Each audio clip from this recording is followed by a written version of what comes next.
If you knew morning wood, then you know why I feel blue. Without morning, my morning wood. Oh, well, I love you, yes, I love you, morning wood. Morning wood, morning wood. Oh, how my heart yearns for you. Oh, morning, my morning wood. Oh, well, I love you, yes, I love you, morning wood. Morning wood, morning wood. Pretty, pretty, pretty, pretty morning wood. Oh, morning, my morning wood. Oh, well, I love you and I need you, morning wood. I love you, morning wood, with a love so rare and true. Oh, morning, my morning wood. Well, I love you, I want you, morning wood.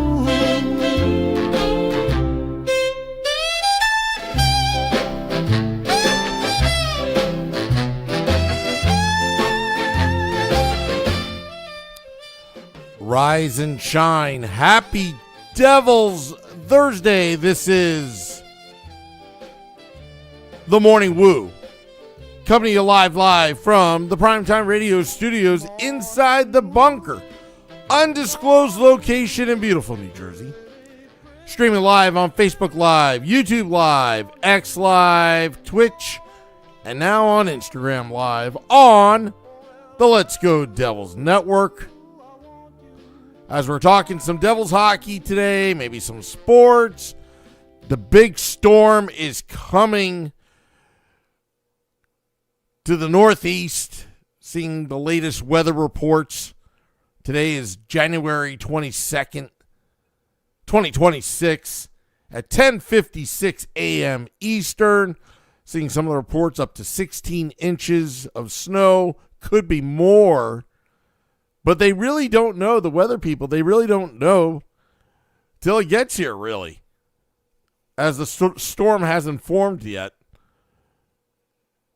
So, but we will have the Let's Go Devils podcast, Game Day Live, Devils After Dark, The Morning Woo, especially on that Sunday when the Devils take on the Seattle Kraken. Time change. Because of the Seattle Seahawks NFC Championship game scheduled to be played at Seattle on that same day. So, time shift for everybody. And but we will have it to you live. And I see Wimpy. Happy Devil's Thursday to you. Anthony LaPena says good morning from Kentucky. I see little Fireboy chiming in. Michael Hay as well, calling it the Brunch Woo. Anthony, good morning from Ballston Spa, New York. Yeah, for those that are filing in to the YouTube Live, let me know where you're from.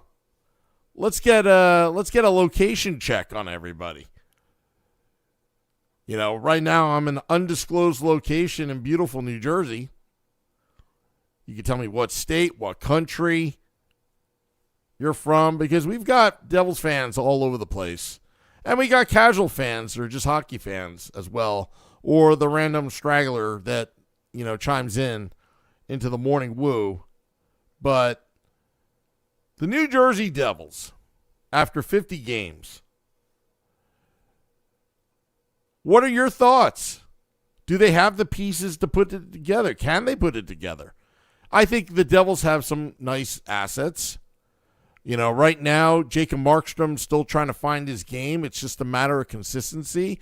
But Jake the Snake Allen at goaltending has been very consistent so far this year. You've got two goaltenders right now, but, Jake the Snake Allen, in my mind, is the number one goaltender. But Jacob Markstrom just really needs to find his consistency and battle through it. And you never know if he's going to have a better second half of the season.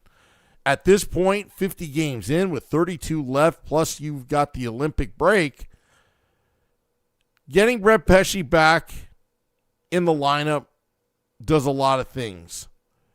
Number one, we talk about special teams. At least on the penalty kill, the Devils are much, much better with Brett Pesce in the lineup on the PK.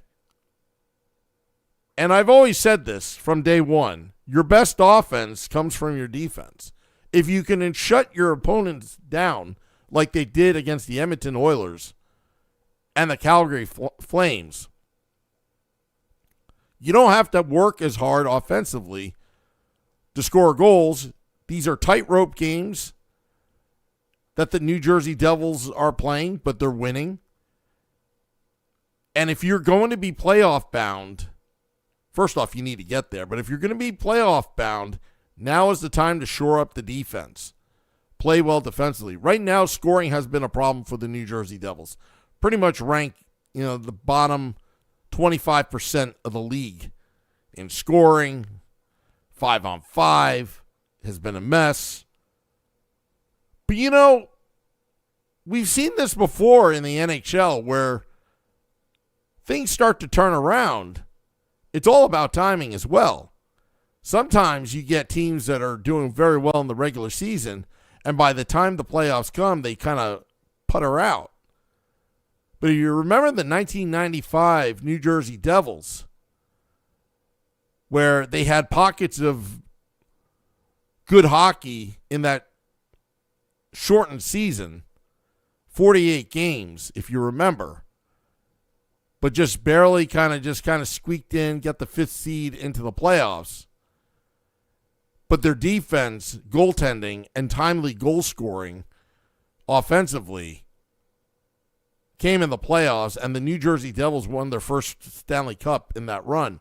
If you want to go back 3 years ago, the Florida Panthers, after having a President's Trophy winning season and getting knocked out of the playoffs, then the following year, they just barely squeaked into the playoffs as the 8th seed, and they were able to take it all the way far to the Stanley Cup Finals, where they eventually lost to the Vegas Golden Knights.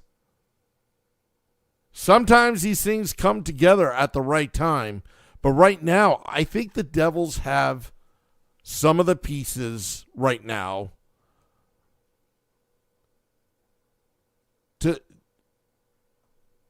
to better themselves. Defensively speaking, problem is Luke Hughes will be out for some significant time, put on the LTIR, but not ruled out if he would be coming back this season. So we have to assume that he will, electing to go with rehab instead of surgery. That does change some of the dynamics of what Tom Fitzgerald has in terms of flexibility with the new rule changes of these LTIR.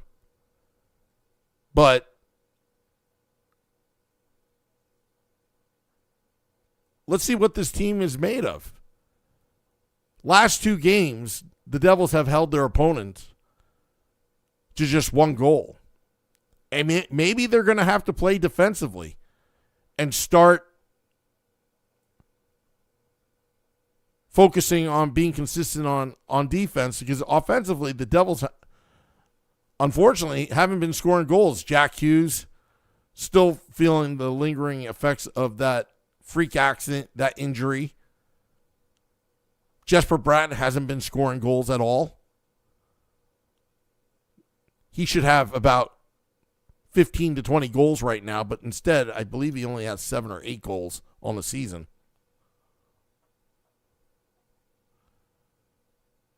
But maybe the Devils have to make that shift to be more of a defensive team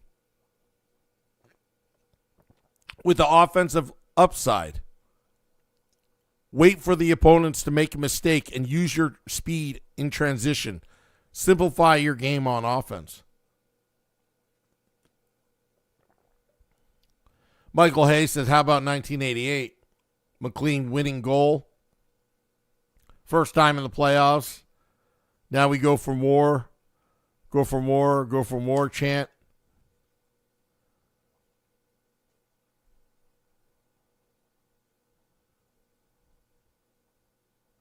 Wimpy says, scoring gets tougher as the season moves on.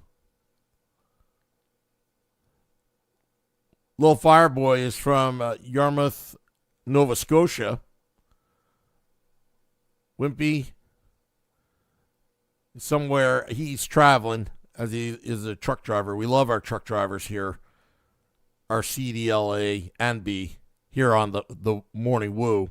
NY Davy, Northern Westchester County. Six Pack Pops says he's from North Shore area of Boston.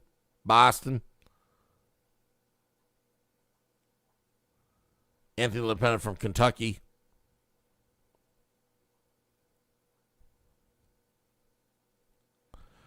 Six Pack Pop says if we're going to be a defensive team, we need some goons in the lineup to hit and wear other teams down. I think what the Devils right now now that we've kind of gone through this bad period, the Devils really need to get that third line center. Cody Glass, and I agree with Nick Villano, pucksandpitchforks.com. I agree that Cody Glass would be best fit on the fourth line, centering that fourth line. You know, you don't need goons to goon it up in the lineup, but what you do need, if you're going to play that defensive game, you're going to need to roll four lines. Wearing out opponents is how you're going to get your offense. And the Devils need a third line center. What do you do with Dougie Hamilton? His name's been rumored. Now that Luke Hughes is out, is Dougie Hamilton, is he not as expendable? You got a right-handed 6'5" defenseman who's been, as of late, participating on the score sheet for your New Jersey Devils. I mean, he has points in pretty much every game in the last 6 games. And you can't knock that.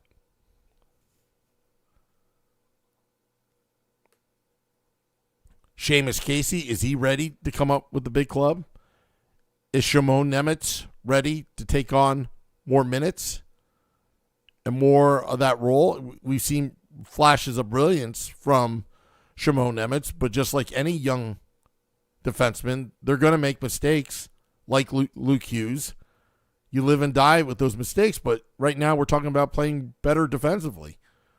Brett Pesce back in the lineup certainly helps. Brendan Dillon has been very good. Jonas Siegenthaler has been consistent.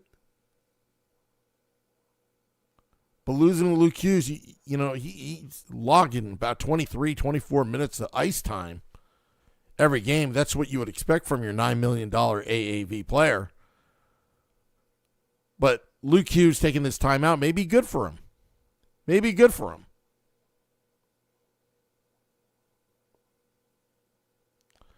Whitby thinks that this team would play drastically differently under, let's say, Bruce Boudreau.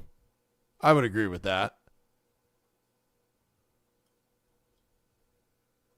NY Davies asking, so who are the possible third-line centers that are available via trade? That's a good question. And at what price? But the Devils, again, are they still searching for that sniper that we've been talking about since day one, since preseason, to play alongside Jack Hughes? Jason Robertson's name has been mentioned many times. Didn't make the U.S. Olympic team. But sure is scoring goals.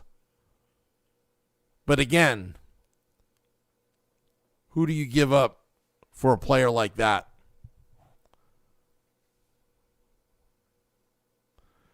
Wimpy says goons are almost as rare as lot lizards anymore. Ha ha ha ha. Little trucker joke. Lot lizards. 10-4 out the door.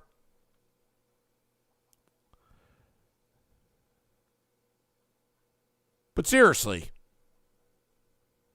do the Devils have the pieces right now? Maybe they need to change their ways and focus on more of a defensive game. I mean, so far I'm loving, I don't know about what you think, so far I'm loving this New Jersey Devils team the past 2 games. The relentless forecheck.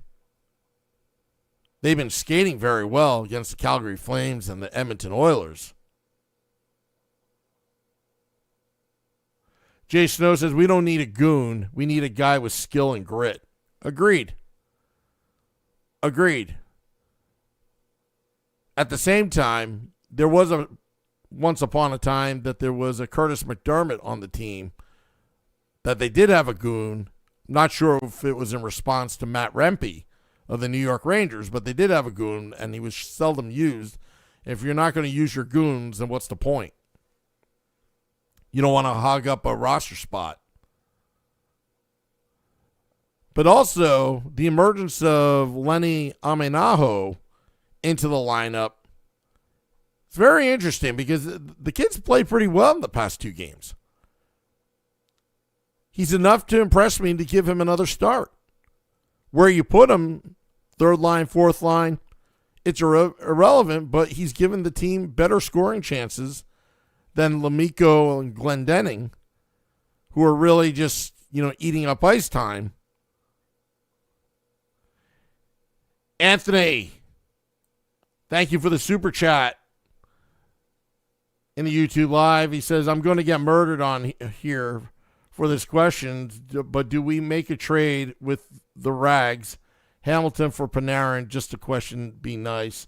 I will respectfully say absolutely not. Artemi Panarin has a lot of baggage that comes along with him.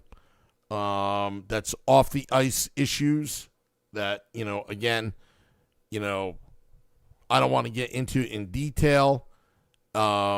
Trading within the division isn't, I never really enjoyed that. But damn well, if you trade Dougie Hamilton to the New York Rangers, which, again, they're retooling right now. I don't think Dougie Hamilton's the answer for them. Dougie Hamilton would be an absolute nightmare to New Jersey Devils fans, which the Devils still have to play 3 games against them this season. Again, why just 3 games? 1 at the Rock and 2 at Madison Square Garden. But no, I would not. I wouldn't even go there with Panarin at all. I just think he's going to cost too much. And some of the baggage that comes with him. Sure, he puts up the points and all that. But there are better players out in the market. That's just my opinion.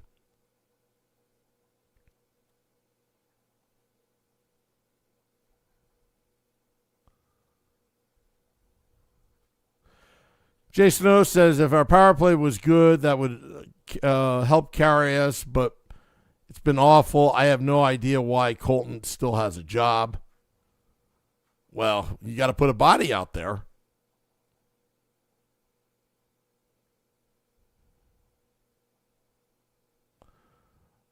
Wimpy says, Panarin has Vegas vibes to me.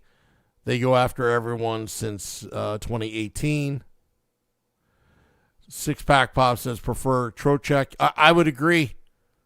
I would prefer Trocheck as well. But I don't think he would be coming to the New Jersey Devils. But again, NY Davy power play 15th in the league. The New Jersey Devils PK 21st in the league. But I read an article on all about the Jersey this morning. But if you look at that penalty kill that the New Jersey Devils have, ranked 21st, there should be also, I don't have the statistics in front of me, but look at the penalty kill with Brett Pesce in the lineup. It's a stark contrast. So with Pesce being out for a significant amount of time after the first 9 games of the season, the PK had a streak of kills for the New Jersey Devils. As soon as Brett Pesce was out of the lineup, that penalty kill, that percentage dropped. And it's landed at 21st in the league. But with Brett Pesce in the lineup, it's a top 10 penalty kill. That's how much Brett Pesce means to the New Jersey Devils on special teams on the penalty kill. He blocked shots, veteran leader, back on the blue line, tough, can clear the crease.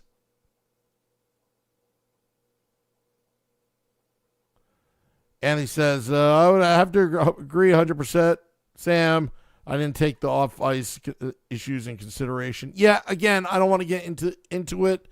There were several. I mean, there was one where, allegedly the Vladimir Putin regime didn't like him because he was outspoken against Putin, but there was all these allegations, and he had to take some time off. That's one thing.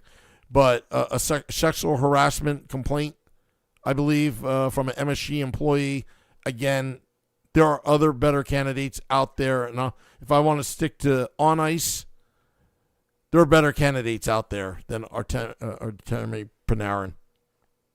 I wouldn't want him.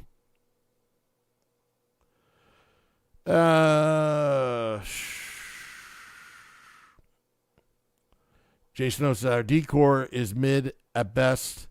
We don't have anything close to a number 1 D-men. Yeah, but let's see how they play as a team right now. Now they got Kovacevic back. I know Luke Hughes is going to be out for some time. But, hey, look how they did against the Edmonton Oilers. I know they didn't have Leon Draisaitl, but they held him to 1 goal with Jake the Snake Allen in net. So, again, I think the Devils, what's lacking here is an identity. And I loved how they swarmed it up. I love their aggressive forecheck in the first period. I love how they started the game against the Edmonton Oilers and even the Calgary Flames, where they were forechecking hard. The team had, the Edmonton Oilers had a heck of a time trying to get out of their defensive zone. That's how you wear out opponents. That's great defense right there when you can forecheck like that. And the Devils have the speedy forwards to do that. You got to clog up those passing lanes. You got to make those outlet passes disruptive. You got to disrupt those outlet passes and make it hard. So by the time they do get in your defensive zone, they're already worn out or they concede and do a line change. Meadowlander feels that Kovacevic was the key in the Edmonton game. Oh, yeah, and he answered the bell as well when he knocked Connor McDavid out, and he had no chance to react, Kovacevic, but he answered the bell anyway. And when that Edmonton Oiler player wound up getting an instigator and game misconduct and got him kicked out of the game. Kudos to Kovacevic for being proactive. I mean, he could barely get his gloves off because the Edmonton player wanted to get a piece of Kovacevic off of, I thought, which a legal play, a good hit on Connor McDavid in the slot area. That's what I taught. That's what I call beefalytics. That's what I call toughness. And that sure does make a difference. Happy Devils Thursday to you, Tom, filing in. Those that are filing in right now, I want to know where you're from. Whether you're from New Jersey, Philadelphia, New York, Pennsylvania, Nova Scotia. I'm hoping to have somebody from Newfoundland, Canada. I know it's a derogatory term, but some people call them Newfies. I don't know if that's derogatory or not. If it is, I apologize. If you're from Western Canada,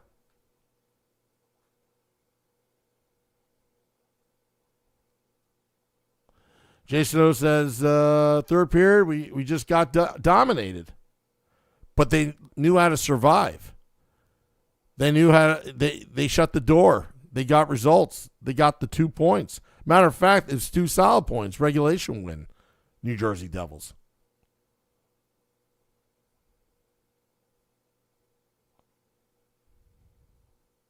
Jason O says our speed has been zapped because our back end is not good at transitioning the puck. Yeah, I mean, the Devils could do a lot better with their outlet passes.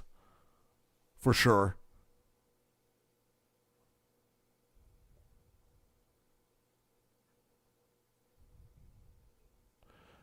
Six-pack pops. The rolling 5D on the back-to-back doesn't help. PM9150 Maryland. Nothing exciting here. Just preparing for the snow here on the shore because they ain't used to down here. Yeah, I'm just kind of curious, like North Carolina, South Carolina, if they're even prepared for ice or snow coming their area. It's not like it hasn't happened in the past. But, in the New Jersey area, it's going to be a lot of snow. There's already snow on the ground already. Right now, it's going to be in the 40s today. And then it's going to drop down to frigid temperatures. And I was reading an article stating that you better watch out for downed trees because that's a big temperature drop. And the contraction and expansion with this weather going from 40 degrees down to 0 Fahrenheit. Just remember, we used American Standard here on the Let's Go Devils podcast. None of this metric crap like Celsius or centimeters and kilometers and, liters. No, it's gallons, it's miles, and it's feet, inches.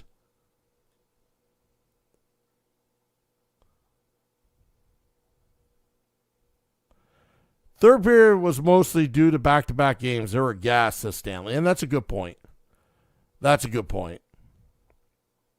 Serve says Canucks beat the Caps. Vancouver Canucks dead last in the league. Rangers, the New York Rangers are second. Dag for Hansen, scared of metric system. Woo. Not scared of the metric system. I just don't believe in the metric system. I do not comply. Nope. Wimpy says Celsius is a low-calorie energy drink. Touche. Tom, Islanders, Flyers, and Caps all lost. See, it all balanced itself out. Devils taking on the Vancouver Canucks tomorrow. We'll have Game Day Live and Devils After Dark. Plus, they have Seattle Kraken time change on Sunday.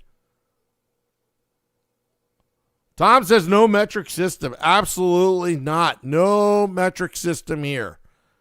It's always been miles. It's always been feet. It's always been inches. It's always been that. Celsius doesn't even make sense to me. Fahrenheit. You can't have American football in metric. What are you going to say? You need to have 13 meters for a first down? No, it's 10 yards. The NHL's standardized ice rink. It's 200 feet long. They don't do it in metric. No wonder the Italians had trouble building that Olympic rink 3 feet short.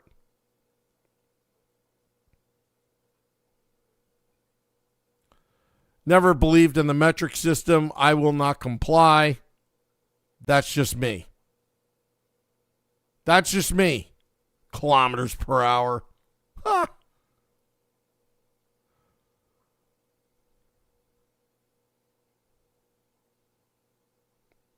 All right. I think that's all for now. Gonna stock up on some goodies. Gonna go to Costco later today. dropping the podcast in about 10 minutes. Going to make sure that we got our backup internet and our backup power so we can run these podcasts outside of the bunker or inside the bunker for Sunday and Monday. Brian says Sam can't be Audi Volkswagen mechanic. Generally speaking, I buy American. The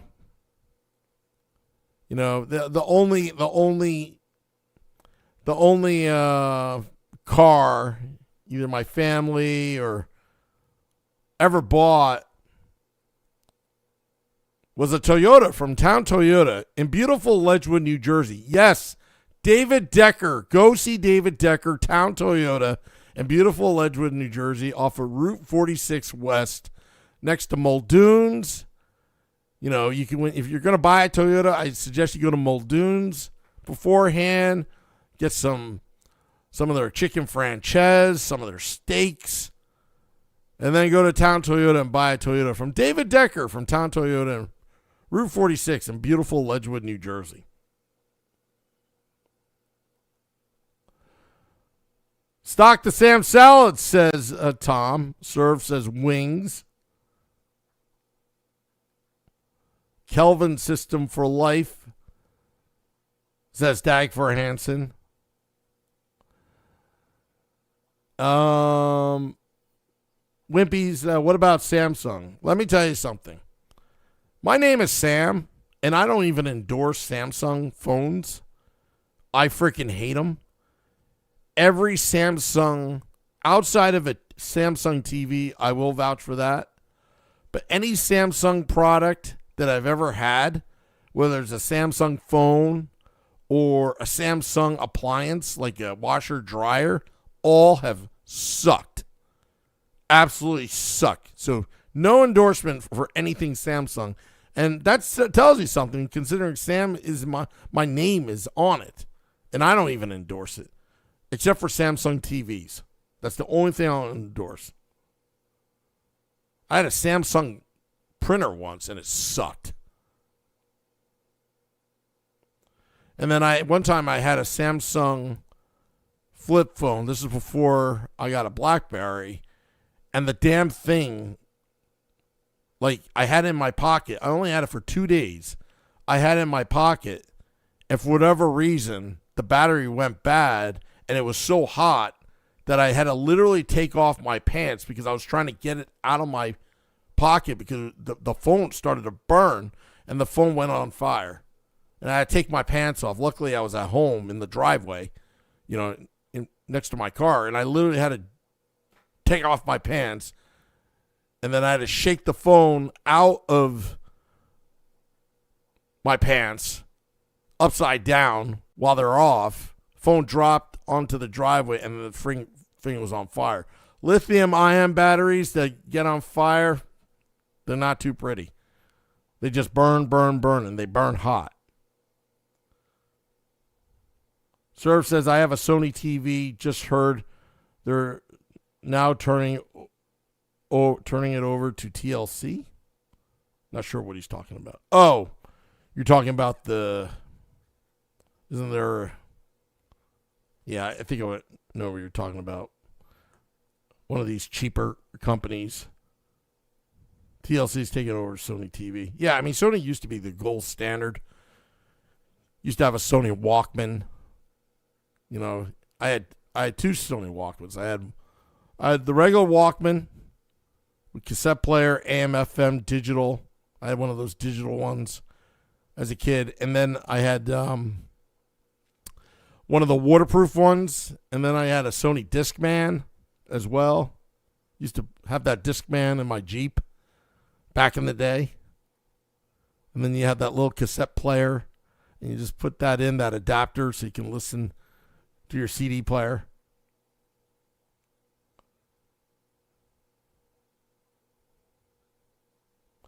Mark Schwab says, I need at least a Ford Bronco because I'm large.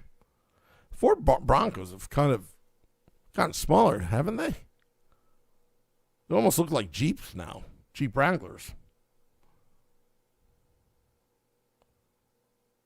But anyway.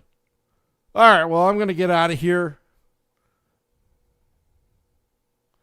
Mark Schwab is asking, is David Decker, does he paint his head red? Yes, he does.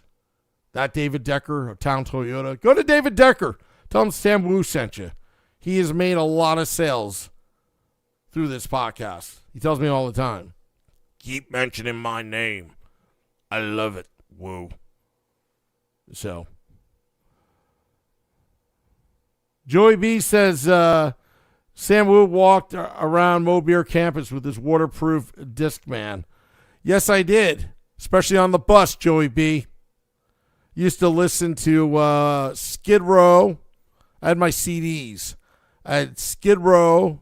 Used to listen to Youth Gone Wild on the loop. What else did I used to listen to? I had Motley Crue, Guns N' Roses. I had MC Hammer, in case I wanted Hammer Time. Used to listen to that on the short bus to Morristown Beard. Pretty interesting. I actually the bus ride to Morristown Beard back when I was in middle school and high school. The people that are on the bus are pretty famous people now. It's pretty funny. And then there's me, a devil's podcaster, kind of a useless devil's podcaster. Anyway, ATN Life to Go, Youth Gone Wild. Yes. And I remember, what else did I have? I had some other random CDs that I used to listen to on the loop. Yeah, every day. But Skid Row was one. Not White Snake. What's the Once Bitten, Twice Shy? Great White. I had that CD as well. Listen to that album. Scotty would be laughing if he was listening to this. Warrant, She's My Cherry Pie. That song was always a classic. But I also had hip hop as well. I had Biggie as well. Stone Temple Pilots. It's not Stone Temple Pilots. Is not hip hop, but I always had Biggie, Tupac as well. I had a whole variety. Once bitten, twice shy, baby. I love that music video. One of my favorite music videos. Great White. Once bitten, twice shy. Serves as us Gen X all listen to this. Yeah, the music nowadays, I feel bad for the younger generation. The music is like the TikTok music that they listen to. It's absolutely awful. Absolutely awful. It's hip hop to hair bands. Sam Wu got you covered. Yeah, my iPod of classics, 2006. I actually used to play it at American Whiskey, and then Beer Baron made fun of me. When I played Drowning Pool and Disturbed, and I played Godsmack as well. And then I had a whole bunch of people that said, I haven't heard that song in like 20 years. That's awesome. Who's the DJ?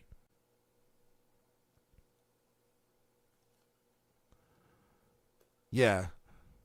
Brian says no K-pop, Sam. LOL. Nah, I try to stay away from that. Not my cup of tea at all.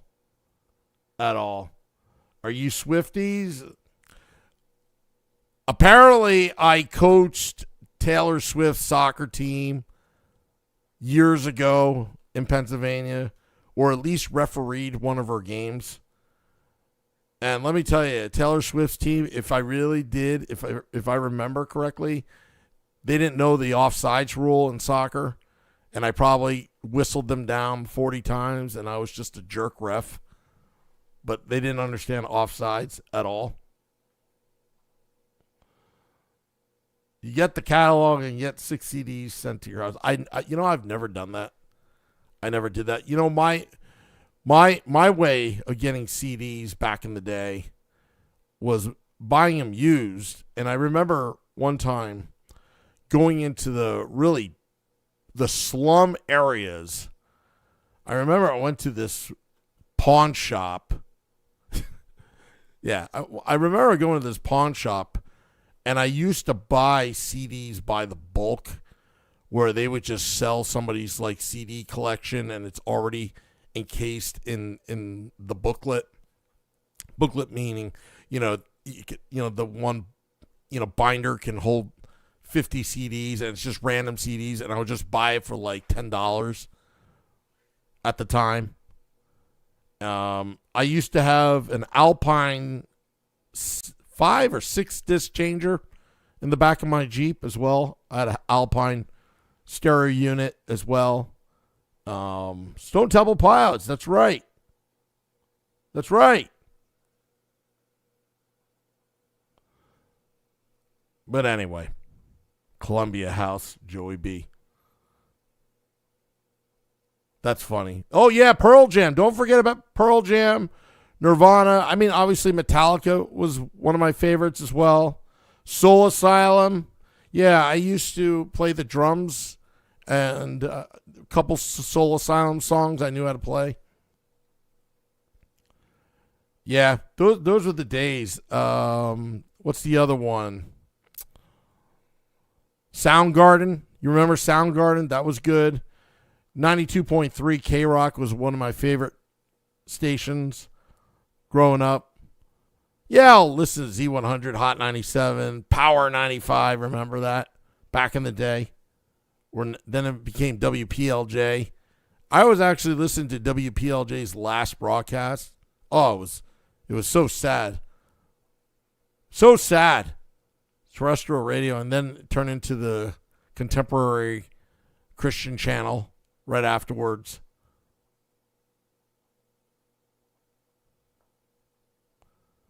Yeah, sometimes I wish I would go back to CDs. Audio Slave, that's right, Mark Schwab. Audio Slave was good. Classics.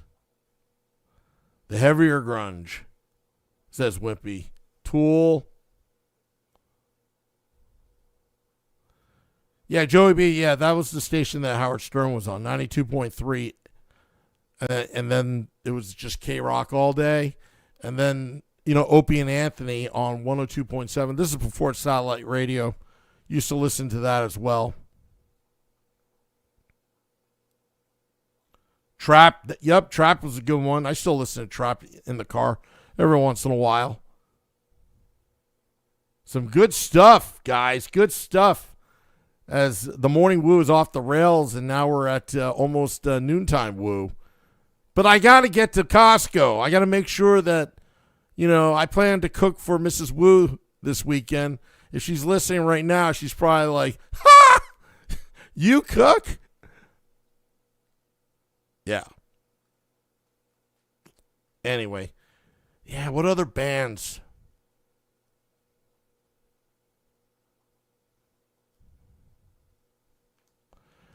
Yeah, I don't really label myself as Gen X. I'm totally not a millennial.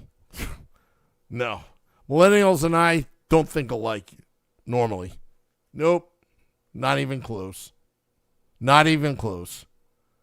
Like some of the music I would listen to, terrible. Just terrible. Corn's always good. Yeah, Serve. Casey Kasem. Was huge on the radio when I was a kid. This is Casey Kasem, Top 40. We have a long-distance dedication from Serve to all Devils fans. Serve writes, I know that our team sucks right now, but I want you to know that it's all going to be good. And I want to dedicate this song to all the Devils fans out there. A song about our team. As Sam Wu is trying to find that song right now. But I can't find it. But eventually I'll find it. In the queue. Damn it. I almost had it there. I just couldn't find the frickin' song. I was going to do a long distance dedication, but Running with the Devils, Van Halen. Yes! Van Halen. Yeah, I was blasting Van Halen after the 2012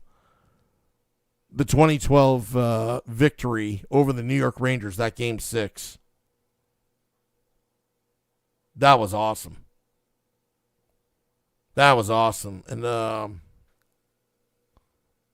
we're on top of the world. You know that song. I can't even sing it.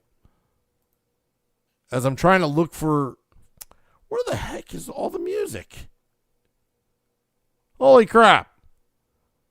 I was going to improvise, but I'm terrible at improvising. And I apologize to all you folks that are listening right now, as this is an extended version of the Morning Woo. But this is Casey Kasem, America's Top 40. Serve rights. I hope one day we win the cup. Our Devils fans have been suffering for the last 20-some years, especially under the Harris Blitzer sports entertainment regime. But it was nice to see Connor Brown play against his old teammates and get the victory the other night. It brought back memories of victory. So, Casey, can you play Downtown Connor Brown to all those Devils fans before you go? Well, thank you, Serve. We will dedicate this to all Devils fans and play Downtown Connor Brown for you all.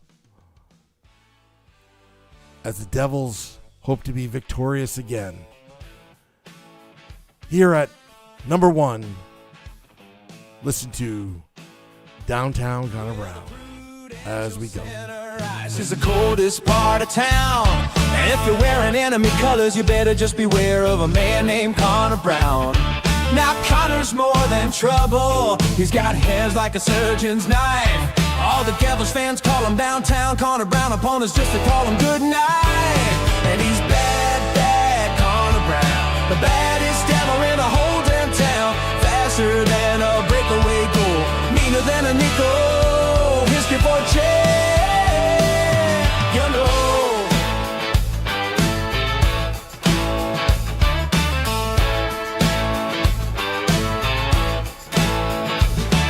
He's got a custom Sherwood stick, the curve just like a smile. Carbon fiber edges taped heel to toe, and a flow that's pure rock pile style. He's got a 40 bow season east sides, and a side shot spawn with bone bat steeds.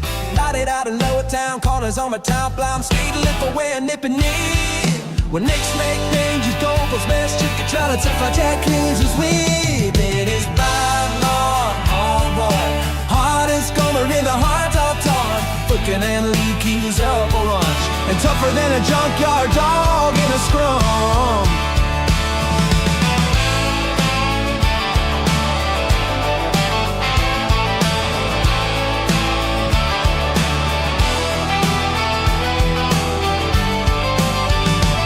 Well, the two men took to dropping gloves, the whole arena lost its mind.